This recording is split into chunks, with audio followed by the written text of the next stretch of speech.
नमस्कार मित्रांनो, राज्याच्या राजकारणातून आताची एक महत्त्वाची बातमी. शिंदे गटाचे नेते रामदास कदम तसेच त्यांचे सुपुत्र मंत्री योगेश कदम यांना सर्वात मोठा धक्का.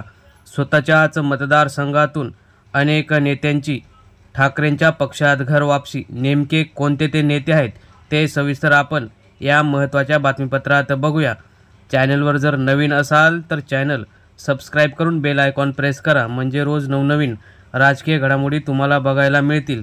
तर आपण या महत्त्वाच्या बातमीपत्रास सुरुवात करूया. गेल्या काही दिवसांपासून ठाकरेंच्या शिवसेनेत इनकमिंग चालू झालं आहे, परंतु एक महिन्या अगोदर ठाकरेंच्या पक्षातून अनेक जण इतर पक्षात जात होते. परंतु राज्याच्या राजकारणात मराठी भाषेवरून सेना, मनसे, राज ठाकरे आणि उद्धव ठाकरे तब्बल 20 वर्षांनंतर एकत्र आले आणि राज्याच्या प्रत्येक कानाकोपऱ्यात मराठी माणसाला आनंद झाला आणि मराठी माणसाची मत आहे ती नेहमीप्रमाणे ठाकरेंच्याच बाजूने पडणार. अनेक ठिकाणी असं पक्षांतर होत असताना त्याला चाप बसला. त्याप्रमाणेच कोकणमध्ये रत्नागिरी जिल्ह्यातील दापोली मतदारसंघामध्ये योगेश कदम यांचा मतदारसंघ, रामदास कदम यांचे सुपुत्र त्यांच्याच मतदारसंघात आता त्यांच्या हुकुमशाहीला कंटाळून 12 नेत्यांनी राजीनामा देऊन सोडचिठ्ठी दिलेली आहे.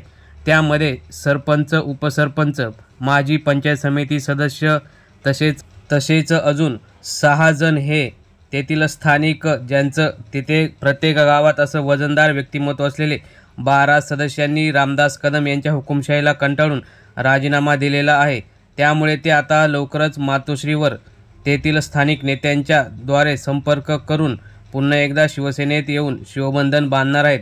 गेल्या काही दिवसापासून रामदास कदम आणि ठाकरे यांच्यात जो संघर्ष चालू होता, परंतु रामदास कदम यांनी जे काही ठाकरेंनी त्यांना दिलं त्याची जाण न ठेवता त्यांच्यावर टीका केली. यामुळे मतदारसंघातील अनेकांच्या भावना दुखावल्या होत्या.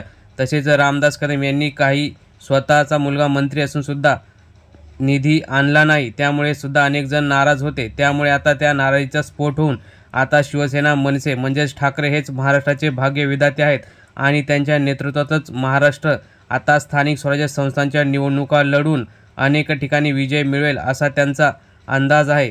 त्यामुळे अनेक जण आता दोन्ही ठाकरेंच्या पक्षात येऊन पुन्हा एकदा आपलं राजकारण करणार अशी शक्यता वर्तवण्यात येत आहे. मित्रांनो, तुम्हाला काय वाटतं? रामदास कदम यांच्यासहित असे अनेक राज्यातील नेते आहेत, त्यांना पुढे बसेल का? तुम्ही सुद्धा तुमच्या प्रतिक्रिया कमेंटमध्ये नक्की व्यक्त करा. धन्यवाद. जय हिंद, जय महाराष्ट्र.